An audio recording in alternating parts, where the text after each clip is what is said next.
Behind the roaring engines and flying sparks at Gas Monkey Garage, a different kind of fire was burning. Sue Martin, the woman who transformed torn leather into automotive art, has finally named the 5 cast members who made her life hell. And what she reveals will shock every Fast and Loud fan who thought they knew what really went on behind those garage doors. You think you know Sue Martin's story? Think again. This isn't just about upholstery and custom interiors. This is about power struggles, creative clashes, and the brutal reality of working with some of television's biggest egos. But before we dive into the explosive details of who Sue couldn't stand and why, let me take you back to where it all began, because Sue's journey from a Taiwanese farm to the heart of American car culture is more incredible than you ever imagined. In the dusty fields of Taiwan, a young girl named Sue learned something that would later shake the foundations of Gas Monkey Garage. Never back down from anyone, no matter how loud they get. Her farming family didn't have much, but they had grit. Every sunrise brought backbreaking work. Every sunset brought the satisfaction of a job done right.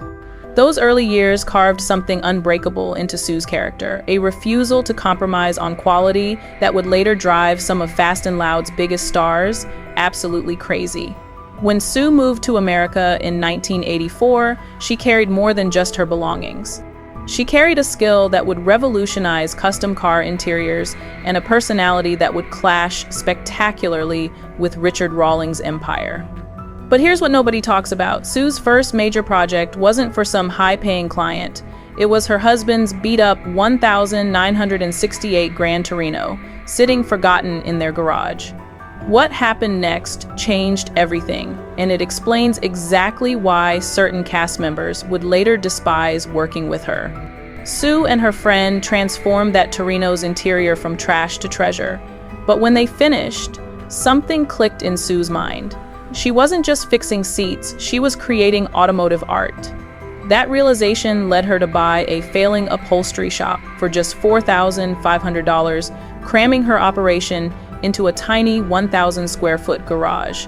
What she built from that cramped space would eventually threaten the egos of some of Fast and Loud's most prominent personalities. And the first person on her list of problems? The man who discovered her. Richard Rawlings thought he was hiring just another contractor. He had no idea he was about to meet his match. From their very first interaction, sparks flew, and not the good kind. Richard built Gas Monkey Garage on speed, spectacle, and his own oversized personality. He was used to people jumping when he said jump, finishing projects when he said finish, and keeping their mouths shut when he made decisions. Then Sue Martin walked into his world, and everything changed. She didn't jump, she didn't rush, and she definitely didn't keep her mouth shut. The first major clash came during a build that was supposed to showcase Gas Monkey's lightning-fast turnaround times. Richard had promised the client a completed car in just 5 days, a timeline that looked great on television, but ignored the reality of quality craftsmanship. Sue took one look at the interior work required and told Richard flat out, "This needs 2 weeks, minimum." Richard's face turned red. He started pacing, gesturing wildly, explaining how the show worked, how deadlines mattered, how television schedules couldn't be changed for one person's perfectionism. Sue listened quietly, then said something that would define their entire relationship. "You can have it fast, or you can have it right. Pick one." That moment revealed the fundamental difference between them. Richard saw cars as products to be flipped for profit and television drama. Sue saw them as canvases for artistic expression. But here's where it gets really interesting, and where Sue's resentment toward Richard truly began to build. Richard had a habit of taking credit for the entire build during the show's finale segments. He'd stand next to the completed car, talking about his vision and his team's work, while Sue watched from the sidelines. The cameras would pan across her beautiful interior work, but Richard's voice would be the only one viewers heard. This wasn't just about ego, it was about respect, recognition, and the growing realization that Richard saw her as just another tool in his garage, rather than the artist she truly was. The breaking point came during a particularly challenging build. Sue had spent 3 weeks creating a completely custom interior for a 1,967 Mustang, hand-stitching every seam, color-matching every panel to perfection. When the car was revealed, Richard spent 10 minutes talking about the engine modifications and paint job, then casually mentioned the interior work in a single sentence. Sue's weeks of artistry were reduced to a footnote in Richard's story. But Sue's problems with Richard went deeper than just recognition. She discovered that Richard was charging clients premium prices for her work while paying her standard contractor rates. When she confronted him about this discrepancy, Richard's response revealed everything about their relationship. "You're getting paid to do a job, Sue. What I charge is my business." That conversation changed everything. Sue realized she wasn't Richard's partner, or even his valued contractor. She was just another expense to be managed. And the second person who would make her life difficult was someone she initially thought might become an ally. Aaron Kaufman was supposed to be different, the quiet, methodical mechanic who cared more about craftsmanship than camera time. Sue thought she'd found a kindred spirit. She was dead wrong. Aaron's reputation as the nice guy of Gas Monkey Garage was carefully cultivated for television. Behind the cameras, Sue discovered a different person, entirely. Someone whose obsession with mechanical perfection made him dismissive of anyone who worked on the cosmetic aspects of car building. To Aaron, engines were the heart of every build. Everything else, including Sue's interior work, was just decoration. The first sign of trouble came during a 1969 Camaro restoration. Aaron had spent weeks rebuilding the engine, fine-tuning every component to perfection. When it came time to install Sue's custom seats, Aaron barely glanced at her work. "Just get them in there," he muttered, already focused on his next mechanical challenge. Sue had spent days creating those seats, matching the leather grain to the car's original specifications, but to Aaron, they were just furniture to be installed. The real conflict emerged when Sue's work schedule began affecting Aaron's timeline. Unlike the mechanical work that could be rushed if necessary, upholstery required patience, precision, and time for materials to properly set and cure. Aaron's builds were often ready for interior work before Sue's schedule allowed, creating bottlenecks that frustrated the methodical mechanic. During one particularly tense week, Aaron had 3 cars waiting for interior work, while Sue focused on completing a single, complex project. Aaron stormed into her workspace, tools still in hand, grease staining his shirt. "I've got cars sitting there doing nothing because you can't keep up," he said, his usual calm demeanor cracking. Sue looked up from her stitching and replied, "Then maybe you should slow down and focus on quality instead of quantity." That exchange revealed the core of their conflict. Aaron measured success by the number of completed builds, while Sue measured it by the perfection of each individual project. Aaron saw Sue's careful pace as inefficiency.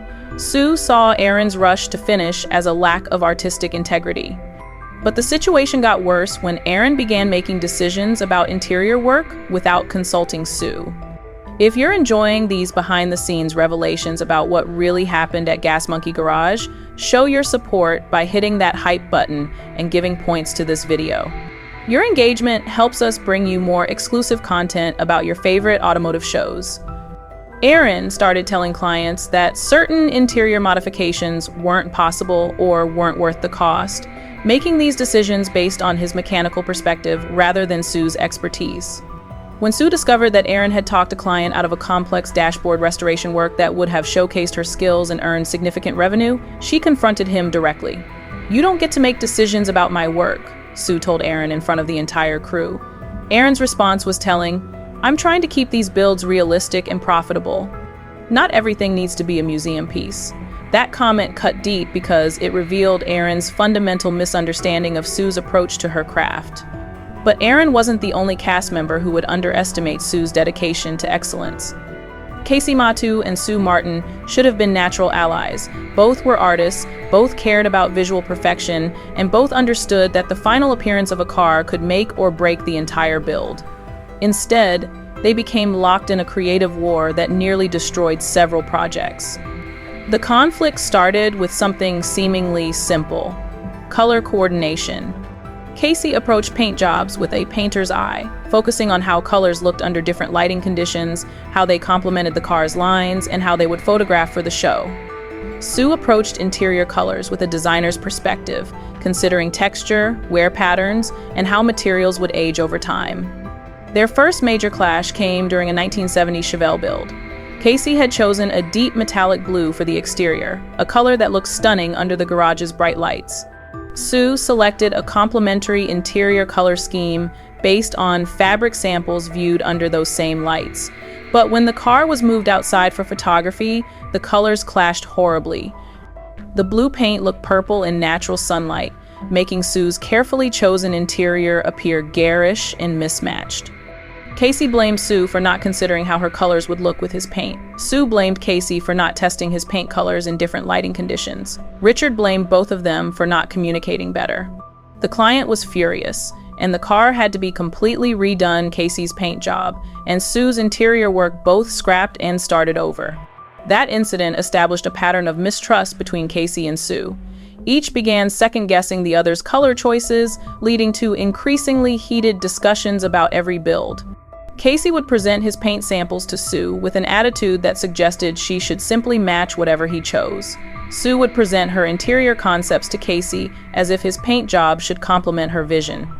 The situation escalated when Casey began making subtle changes to his paint colors after Sue had already ordered and cut her materials.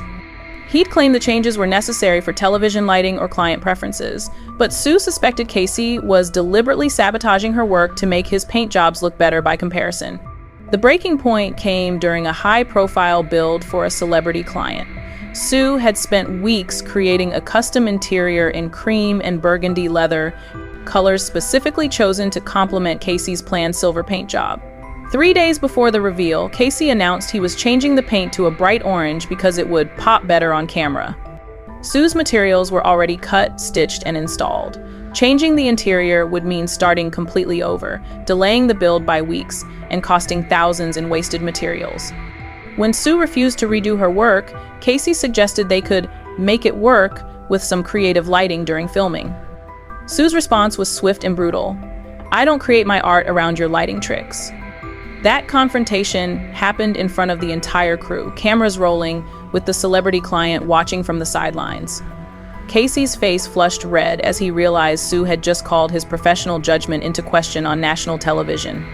The tension in that moment was so thick you could cut it with a knife, and it revealed something important about Sue's character. She would never compromise her artistic integrity, even if it meant making enemies. But Casey wasn't the only cast member who would learn this lesson the hard way. The fourth person on Sue's list was someone who controlled the purse strings and who would use that power to make Sue's life increasingly difficult. Christy Brimberry held the keys to Gas Monkey's kingdom.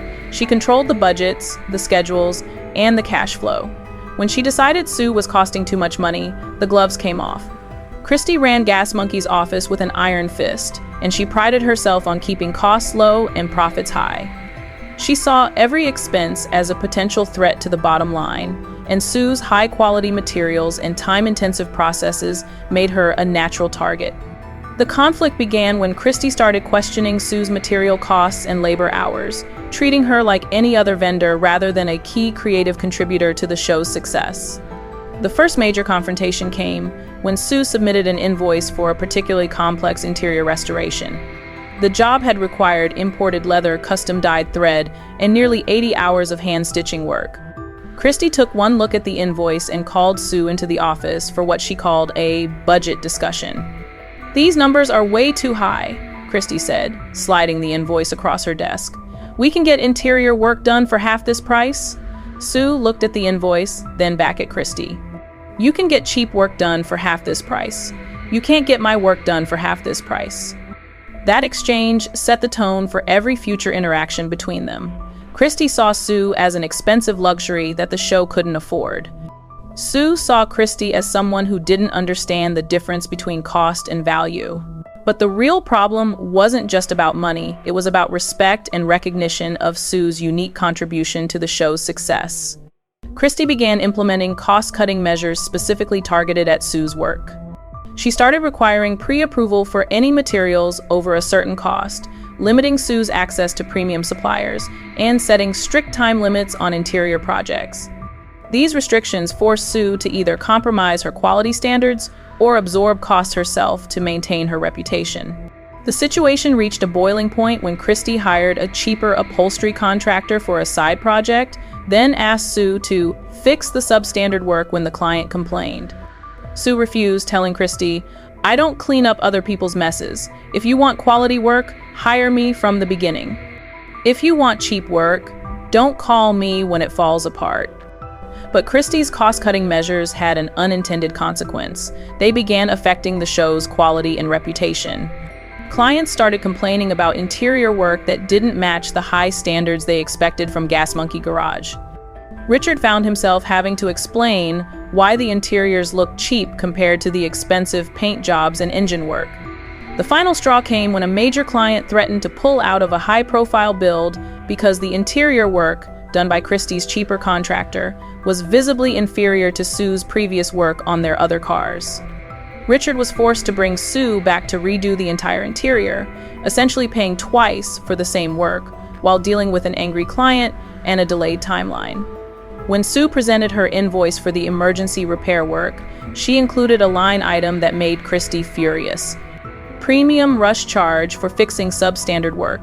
The two women had words that day that can't be repeated on television, but the message was clear. Sue would not be treated as a discount vendor, and she would not compromise her standards to fit Christie's budget constraints. This financial conflict revealed something important about the dynamics at Gas Monkey Garage. While the show portrayed the team as a family working together toward common goals, the reality was more complex. Different cast members had different priorities, different definitions of success, and different ideas about what the show should represent. Sue's commitment to quality often put her at odds with the business realities that Christy had to manage, creating tension that would never fully resolve. But if Sue thought her problems with Christy were challenging, she was about to discover that the fifth person on her list would test her patience in ways she never imagined.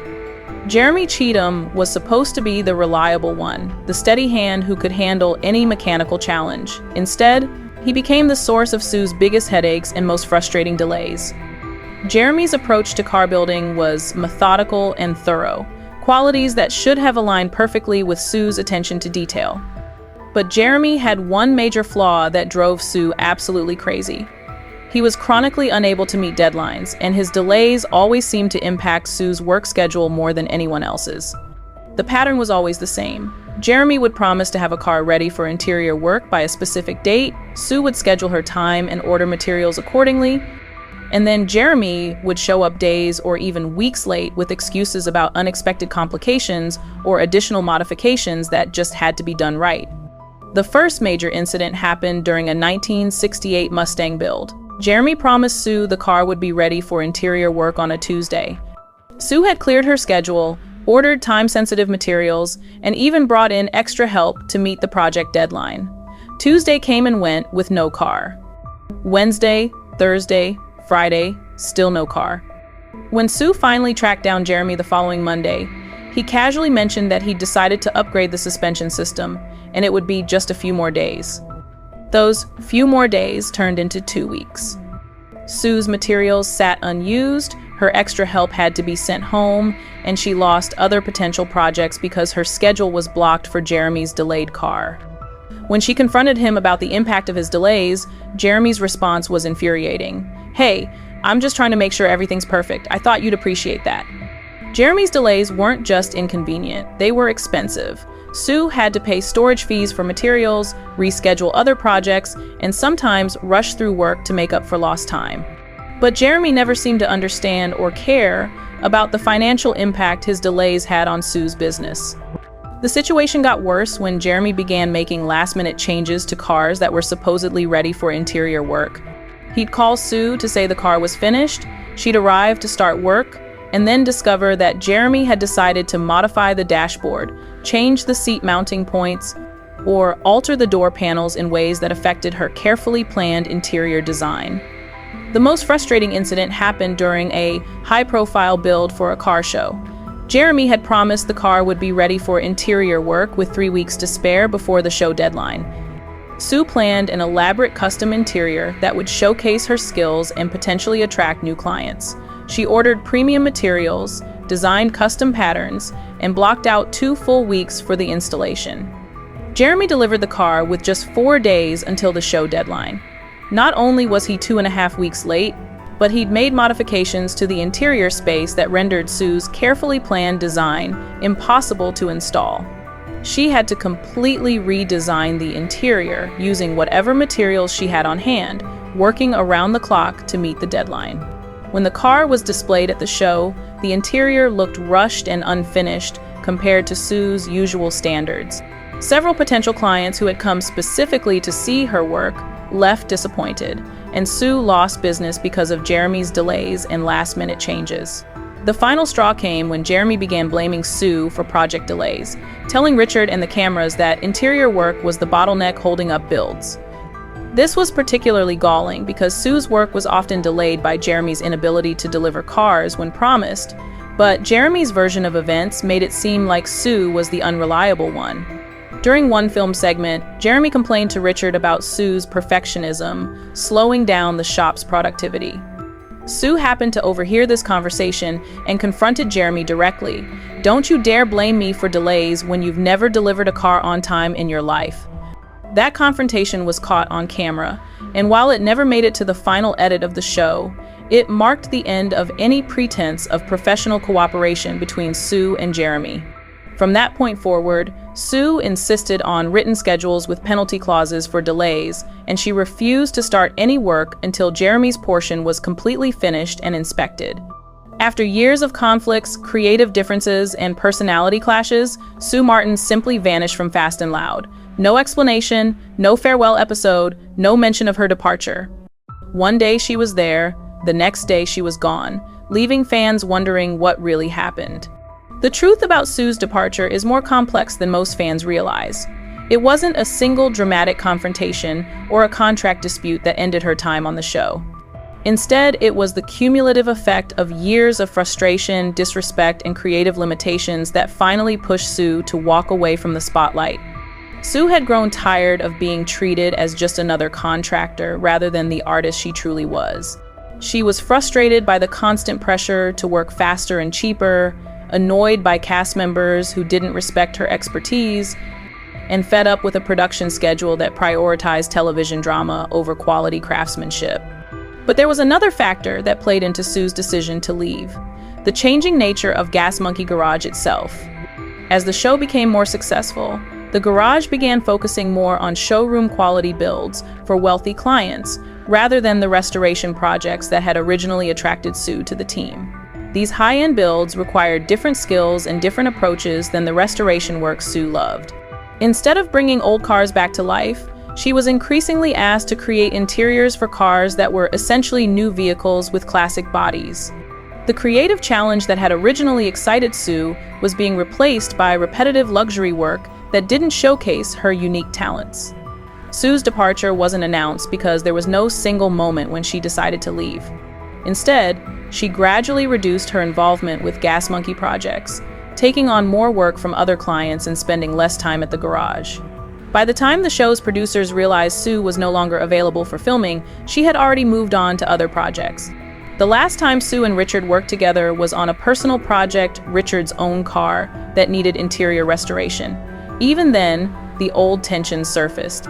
Richard wanted the work done quickly and cheaply, while Sue insisted on using premium materials and taking the time necessary to do the job right. They completed the project, but both knew it would be their final collaboration. If you've been fascinated by these behind-the-scenes revelations about Sue Martin's real relationships with the Fast and Loud cast, don't forget to hype this video and give it points. Your support helps us continue bringing you exclusive content about the automotive world's biggest personalities and their untold stories. Sue Martin's departure from Fast and Loud wasn't the end of her story. It was the beginning of her greatest success. Free from the constraints and conflicts of television production, Sue was finally able to build the business she had always envisioned. Today, Sue's company, ASM Auto Upholstery, operates from an 8,800 square foot facility that she owns outright, a far cry from the tiny 1,000 square foot garage where she started. Her client list includes some of the most prestigious names in the automotive world, and her work is sought after by collectors and enthusiasts across the country. Sue expanded beyond automotive interiors, taking on projects for boats, planes, and custom furniture. Her reputation for quality and attention to detail has made her one of the most respected names in the upholstery industry. She charges premium prices for her work and has a waiting list of clients willing to pay those prices for her expertise. But perhaps most importantly, Sue is finally getting the recognition she deserves. Industry publications feature her work, automotive shows invite her as a guest expert, and younger craftspeople seek her out for mentorship and training. She's no longer just the upholstery lady from Fast and Loud. She's Sue Martin, master craftsperson and successful business owner. The conflicts and personality clashes that made her time at Gas Monkey Garage so difficult ultimately pushed Sue to achieve something greater than television fame. She built a business empire based on quality, integrity, and artistic excellence values that sometimes put her at odds with her former castmates, but ultimately led to her greatest success. Sue's story is a reminder that sometimes the most difficult relationships and challenging conflicts can lead to the most important growth.